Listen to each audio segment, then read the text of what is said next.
யாத்திராகமம் 34 அதிகாரம். கர்த்தர் மோசேயை நோக்கி, முந்தின கற்பலகைகளுக்கு ஒத்த 2 கற்பலகைகளை இழைத்துக்கொள். நீ உடைத்து போட்ட முந்தின பலகைகளில் இருந்த வார்த்தைகளை அவைகளில் எழுதுவேன். விடியற்காலத்தில் நீ ஆயத்தமாகி சீனாய் மலையில் ஏறி, அங்கே மலையின் உச்சியில் காலமே என் சமூகத்தில் வந்து நில். உன்னோடே ஒருவனும் அங்கே வரக்கூடாது. மலையிலெங்கும் ஒருவனும் காணப்படவும் கூடாது.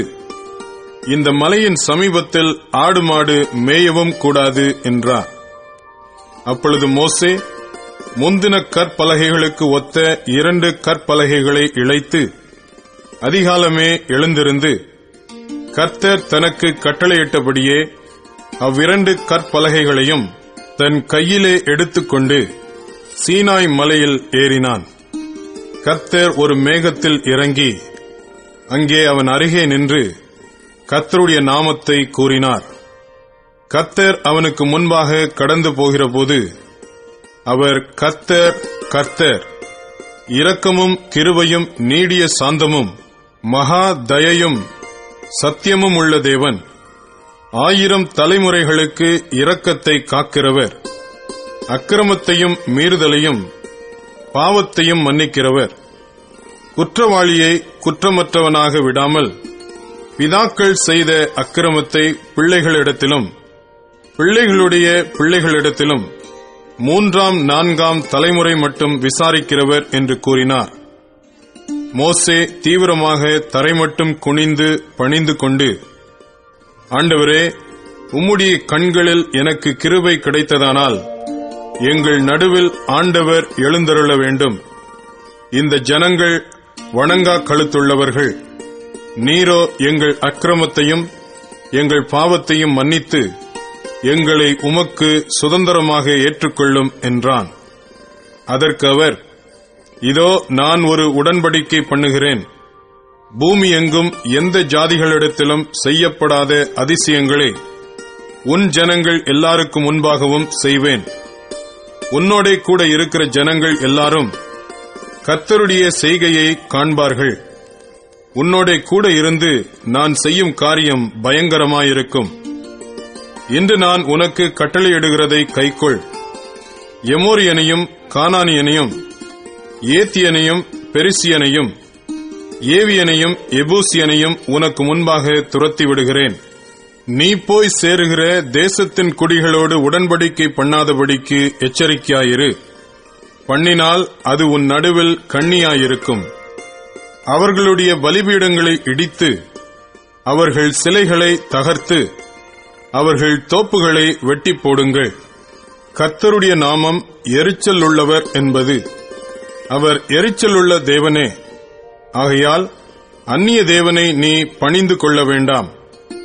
அந்த தேசத்தின் குடிகளோடே உடன்படிக்கை பண்ணுவாயானால் அவர்கள் தங்கள் தேவர்களை சோரமார்க்கமாய் பின்பற்றி தங்களுடைய தேவர்களுக்கு பலியிடுவார்கள். ஒருவன் உன்னை அழைக்கையில் நீ போய் அவன் பலியிட்டதிலே புசிப்பாய். அவர்கள் குமாரத்திகளில் உன் குமாரருக்கு பெண்களை கொள்ளுவாய்.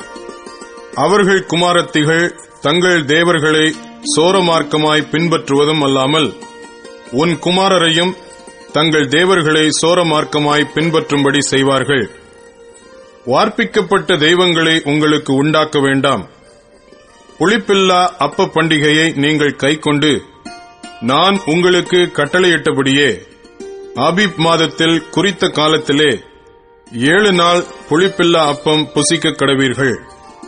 ஆபீப் மாதத்திலே எகிப்திலிருந்து புறப்பட்டாயே. கற்பந்திறந்து பிறக்கிற யாவும் உன் ஆடு மாடுகளின் தலையீற்றான ஆண்கள் யாவும் என்னுடையவைகள். கழுதையின் தலையீற்றை ஒரு ஆட்டுக்குட்டியால் மீட்டுக் கொள்வாயாக. அதை மீட்டுக் கொள்ளாதிருந்தால் அதன் கழுத்தை முறித்து போடு. உன் பிள்ளைகளில் முதற்பேரானவைகளை எல்லாம் மீட்டுக் கொள்ள வேண்டும். வெறுங்கையோடே என் சந்நிதியில் ஒருவனும் வரக்கூடாது. 6 நாள் வேலை செய்து 7ஆம் நாளிலே ஓய்ந்திருப்பாயாக. விதைப்பு காலத்திலும் அறுப்பு காலத்திலும் ஓய்ந்திருப்பாயாக. கோதுமை அறுப்பின் முதற்பலனை செலுத்தும் 7 வாரங்களின் பண்டிகையையும் வருஷ முடிவிலே சேர்ப்பு கால பண்டிகையையும் ஆசரிப்பாயாக. வருஷத்தில் 3 தரம் உங்கள் ஆண்மக்கள் எல்லாரும் இஸ்ரவேலின் தேவனாயிருக்கிற கர்த்தராகிய ஆண்டவரின் சந்நிதியில் வரக்கடவர்கள். நான் புறஜாதிகளை உங்கள் முன்னின்று துரத்திவிட்டு உங்கள் எல்லைகளை விஸ்தாரமாக்குவேன். வருஷத்தில் 3 தரம் உங்கள் தேவனாகிய கர்த்தருடைய சந்நிதிக்கு முன்பாக காணப்பட போயிருக்கும்போது ஒருவரும் உங்கள் தேசத்தை இச்சிப்பதில்லை. எனக்கு இடும் பலியின் இரத்தத்தை புளித்த மாவுடன் செலுத்த வேண்டாம். பஸ்கா பண்டிகையின் பலியை விடியற்காலம் வரைக்கும் வைக்கவும் வேண்டாம். உங்கள் நிலத்தில் முதல் விளைந்த முதற் பலத்தை உங்கள் தேவனாகிய கர்த்தரின் ஆலயத்துக்கு கொண்டு வாருங்கள். வெள்ளாட்டுக்குட்டியை அதன் தாயின் பாலிலே சமைக்க வேண்டாம் என்றார். பின்னும் கர்த்தர் மோசேயை நோக்கி, இந்த வார்த்தைகளை நீ எழுது. இந்த வார்த்தைகளின்படியே உன்னோடும் இஸ்ரவேலோடும் உடன்படிக்கை பண்ணினேன் என்றார்.